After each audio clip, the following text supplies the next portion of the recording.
హైదరాబాద్ ప్రజాభవన్ వేదికగా ఈ సాయంత్రం 6 గంటలకు Telangana CM Revanth Reddy, AP CM Chandrababu సమావేశం కానున్నారు. సుదీర్ఘకాలంగా రెండు రాష్ట్రాల మధ్య పెండింగ్ లో ఉన్నటువంటి సమస్యల పరిష్కారమే లక్ష్యంగా ఈ సమావేశం జరగబోతోంది.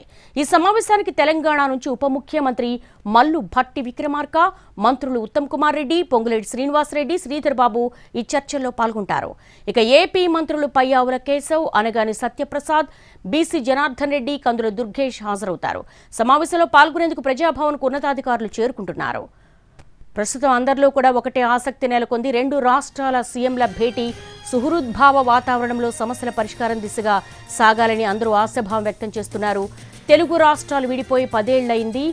ఈ నేపథ్యంలో విభజన సమస్యలు ఇంకా చాలా వరకు అలాగే ఉండిపోయాయి. వీటి పరిష్కారానికి ఇరు రాష్ట్రాల ముఖ్యమంత్రులు అడుగేస్తున్నారు. సమావేశమై చర్చించుకుందామంటూ ఏపీ ముఖ్యమంత్రి చంద్రబాబు నాయుడు రాసిన లేఖకు తెలంగాణ ముఖ్యమంత్రి రేవంత్ రెడ్డి సానుకూలంగా స్పందించారు.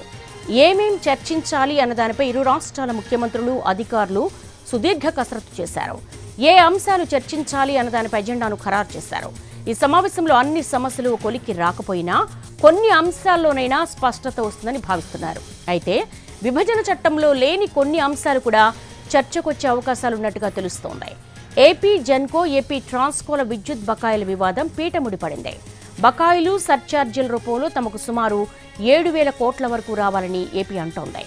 అయితే సర్ఛార్జీ కాకుండానే ఏపీ నుంచే సుమారు 18,000 కోట్లు రావాలి అన్నది తెలంగాణ వాదన. ఏపీ పునర్వ్యవస్థీకరణ చట్టంలోని 9, 10 షెడ్యూళ్లలోని ప్రభుత్వ రంగ సంస్థలు, విద్యా సంస్థల అంశం ప్రస్తావనకు రానుంది. షెడ్యూల్ 9లో మొత్తం 91 సంస్థలుండగా వీటి ఆస్తులు, అప్పుల విభజనపై కేంద్రం గతంలో షీలా భిడే కమిటీని నియమించింది. ఈ కమిటీ 89 సంస్థల ఆస్తులు, అప్పులను విభజిస్తూ సిఫార్సు చేసింది. వీటిలో 68 సంస్థలకు సంబంధించిన పంపిణీకి అభ్యంతరాలేమీ లేవు. మిగిలిన వాటిపై మాత్రం ఏకాభిప్రాయం రావడం లేదు. ఏకాభిప్రాయం ఉన్న సంస్థలు సంఖ్య పెద్దదిగానే ఉన్న అసలు సమస్య మిగతా వాటిపైనే ఉంది.